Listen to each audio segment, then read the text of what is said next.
আসসালামু আলাইকুম, সবাই কেমন আছেন? আরেকটা নতুন রেসিপি নিয়ে হাজির হয়েছি আপনাদের মাঝে। আজকে আপনাদের তৈরি করে দেখাবো আমি স্পেশাল পেঁপের লাড্ডু। লাড্ডু তো অনেকেই খেয়েছেন। আমার এই পেঁপের লাড্ডুটা অবশ্যই তৈরি করে খেয়ে দেখবেন, অসম্ভব ভালো লাগবে খেতে। তো পেঁপের লাড্ডুটা তৈরি করতে আমার যা যা লাগছে, এখানে আমি নিয়েছি 1 বাটি নারকেল কোড়ানো, পেঁপে কুচি নিয়েছি আমি ছোটো বাটির হাফ বাটি, এখানে আমি নিয়েছি 1 কাপের মতো গরুর দুধ, নিয়েছি 1 কাপের মতো চিনি, সেই সাথে একটা এলাচ আমি থেতলে নিয়েছি। লাগছে ঘি, এটা কিন্তু আমার হাতে তৈরি ঘি, একদম হোমমেড ঘি। এর সাথে আপনার অ্যাড হবে আপনার চাল ভাজার যে গুঁড়িটা, সেটা অ্যাড হবে। তো পেঁপের মাঝে কিন্তু আমি অলরেডি পানিটা অ্যাড করে দিয়েছি। তো পানিটা দিয়ে আমি 10 মিনিটের মতো রেখে দিব, যেন আপনার পেঁপের ভিতরে যদি একটু কষ থাকে সেটা যেন বের হয়ে যায়। অনেকে পেঁপেটা সেদ্ধ করে নেয়, কিন্তু আমি সাজেস্ট করব পেঁপেটা সেদ্ধ করে না নিতে, কারণ পেঁপেটা সেদ্ধ করে নিলে আপনার লাড্ডুর স্বাদ একদমই পরিবর্তন হয়ে যাবে। তা আমি 10 মিনিট পরে আপনার ফিরে আসলাম। তো পেঁপেটা আমি খুব ভালো করে চিপড়ে পানিটা বের করে নিচ্ছি। আমি আজকে যেইভাবে আপনাদেরকে পেঁপের লাড্ডুটা তৈরি করে দেখাবো, কোনো কিছু স্কিপ করবেন না, তাহলে দেখবেন অসম্ভব ভালো লাগবে খেতে। তা আমি অনেক রেসিপিতে দেখেছি আপনার শুধু পেঁপে দিয়ে লাড্ডুটা তৈরি করে এবং আপনার পেঁপেটা সেদ্ধ করে নেয়, ওই লাড্ডুটার স্বাদ কিন্তু একদমই ভালো লাগে না খেতে।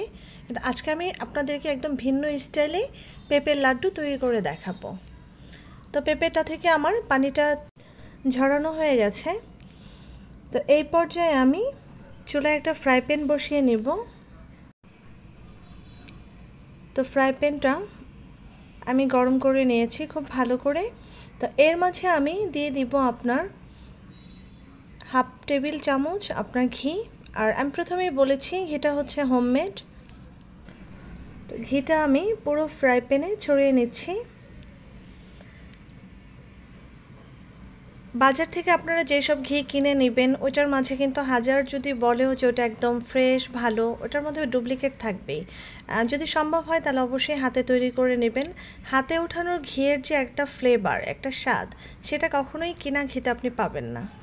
তা আমি পেঁপেটা দিয়ে দিয়েছি। পেঁপেটা আমি 3 থেকে 4 মিনিট খুব ভালো করে ভেজে নেব ঘিয়ের সাথে। আর এই সময় কিন্তু চুলার আঁচটা মিডিয়াম টু লো হিটে থাকবে, তা না হলে কিন্তু আপনার পেঁপেটা পুড়ে পুড়ে যাবে যদি একটু আপনার আঁচটা বাড়িয়ে দেন। তা আমি পেঁপেটাকে উল্টে পাল্টে 3 থেকে 4 মিনিটের মতো খুব ভালো করে ভেজে নেব। আর এর মাঝে কিন্তু আমি আরও 1 টেবিল চামচ ঘি অ্যাড করেছি, সেটা আমি দেখাতে ভুলে গিয়েছি। তাই এখানে আমি মোট 1.5 টেবিল চামচ আপনার ঘিটা অ্যাড করে নিয়েছি। তো পেঁপেটা আমি খুব ভালো করে উল্টে পাল্টে 3-4 মিনিট ভেজে নিয়েছি। তো এই পর্যায়ে আমি নারকেল কোড়ানোটা দিয়ে দিচ্ছি।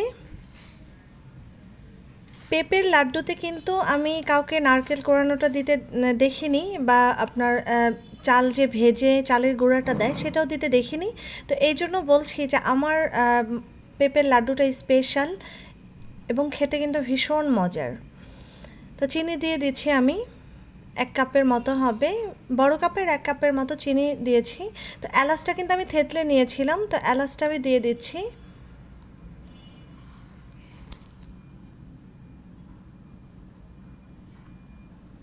আপনার যে কোনো জিনিসই যত উপকরণ দিবেন ততই কিন্তু টেস্ট বেড়ে যাবে, আর উপকরণ যত কম দিবেন ততই কিন্তু টেস্টের পরিমাণটা কম হবে। তো লাড্ডুর ক্ষেত্রে আসলে আমার কাছে যেটা মনে হয় যে শুধু পেঁপে দিয়ে করলে খেতে ওইভাবে ভালো লাগবে না। তো সেই দিক থেকে চিন্তা করেই আপনার গরুর দুধ, এরপরে নারকেল, এরপরে হচ্ছে আপনার চাল ভাজার গুঁড়ো সব কিছু আমি অ্যাড করে দিয়েছি। তো এতে করে আপনারা অনেক বেশি টেস্ট পাবেন। আর চুলার আঁচটা কিন্তু এই পর্যায়ে লো হিট থেকে একটু আমি বাড়িয়ে নিয়েছি, মিডিয়াম বলবো না, মিডিয়ামের থেকেও একটু কমিয়ে রেখেছি। তো এখন আমি খুব ভালো করে উল্টে পাল্টে সবগুলো উপকরণ মিশিয়ে নিচ্ছি। তো এই পর্যায়ে আমি ফুড কালারটা ইউজ করব। এখানে কিন্তু আমি রেডমেনের অরেঞ্জ কালারটা ইউজ করছি, চাইলে আপনারা ইয়েলো কালার ইউজ করতে পারেন, রেড কালার ইউজ করতে পারেন, কিন্তু আমি অরেঞ্জ কালারটা ইউজ করছি কারণ লাড্ডুর আসলে অথেন্টিক কালারটা কিন্তু অরেঞ্জ কালার থেকেই আসে। তো তো এটা আমি জাস্ট আপনার 2 ফোঁটার মতো দিয়েছি, খুব বেশি দিলে কিন্তু আবার কালারটা অনেক বেশি আপনার ডিপ হয়ে যাবে, তখন দেখতে ভালো লাগবে না, আর খেতেও কিন্তু তেতো তেতো লাগবে। তো আমি খুব ভালো করে মিশিয়ে নিচ্ছি। তা আমি আবারও উল্টে পাল্টে নিচ্ছি। তো দেখতেই পাচ্ছেন নারকেল থেকে এরপর আপনার পেঁপে থেকে কিন্তু অল্প একটু পানিটা ছেড়ে দিয়েছে।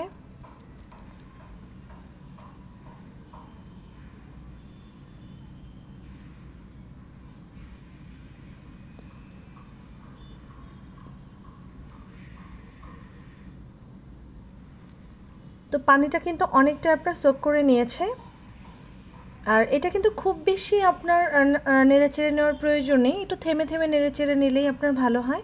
তো এখন আমি কিন্তু চাল ভাজার গুঁড়োটা দিয়ে দিচ্ছি। এটা কিন্তু প্রথম অবস্থায় দিতে যাবেন না, যখন আপনার লাড্ডুটা অলমোস্ট হয়ে যাবে ওই সময় কিন্তু আপনার চালের গুঁড়োটা অ্যাড করতে হবে। যেহেতু আমার লাড্ডুটা আপনার তৈরি হয়েই গেছে, এটাকে আমি আর 2 মিনিটের মতো নেড়েচেড়ে নিব। আর দেখতেই পাচ্ছেন আপনার পানিটা একদম সোক করে নিয়েছে, এবং আপনার চিনির যে শিরাটা সেটাও কিন্তু খুব ভালো করে আপনার সোক করে নিয়েছে। তা আমি উল্টে পাল্টে খুব ভালো করে মিশিয়ে নিচ্ছি চালের গুঁড়িটা।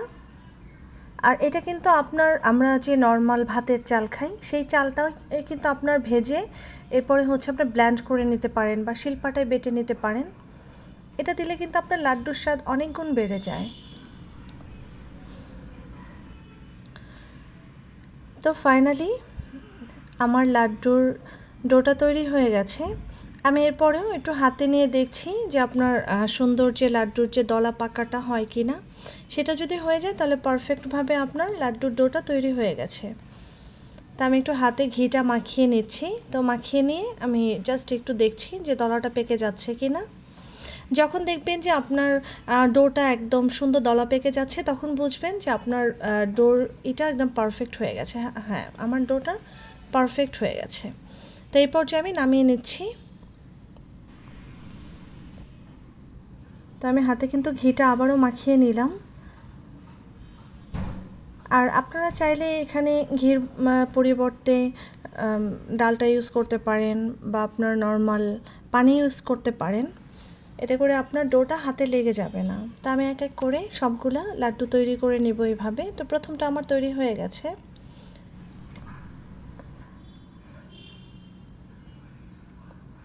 আর লাড্ডুটা কিন্তু একদম গরম অবস্থায় আপনার তৈরি করতে হবে, তা নাহলে কিন্তু আপনার সুন্দর এই বল বল যে গোল আকৃতি সেটা কিন্তু আপনার শেপটা ভালো আসবে না।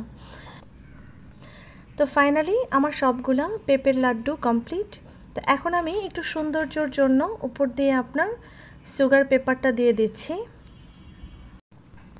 সুগার পেপারটা সম্পূর্ণ অপশনাল, চাইলে দিতে পারেন নাও পারেন, আমি জাস্ট সৌন্দর্য বৃদ্ধি করার জন্য দিচ্ছি। তো আমি সবগুলোর মাঝেই আপনার সুগার পেপারটা দিয়ে দিচ্ছি। আমার এই পেঁপের লাড্ডুর রেসিপিটা যদি আপনাদের ভালো লাগে এবং কাজে আসে, অবশ্যই আমার চ্যানেলটা সাবস্ক্রাইব করে আমাকে সাপোর্ট করবেন, আর বেল আইকনটির অলে টিপ দিয়ে রাখবেন। এতে করে নতুন নতুন ভিডিওর নোটিফিকেশন দ্রুত আপনাদের কাছে চলে যাবে। আর লাইক কমেন্ট শেয়ার করতে ভুলবেন না যেন। আর পেঁপের লাড্ডু কে কে খেয়েছেন অবশ্যই জানাবেন, আর যে এখনও খাননি অবশ্যই আমার রেসিপিটা দেখে বানিয়ে খেয়ে আমাকে কমেন্ট করে জানাবেন কেমন হলো। তো সবাই খুব ভালো থাকবেন, সুস্থ থাকবেন। আসসালামু আলাইকুম।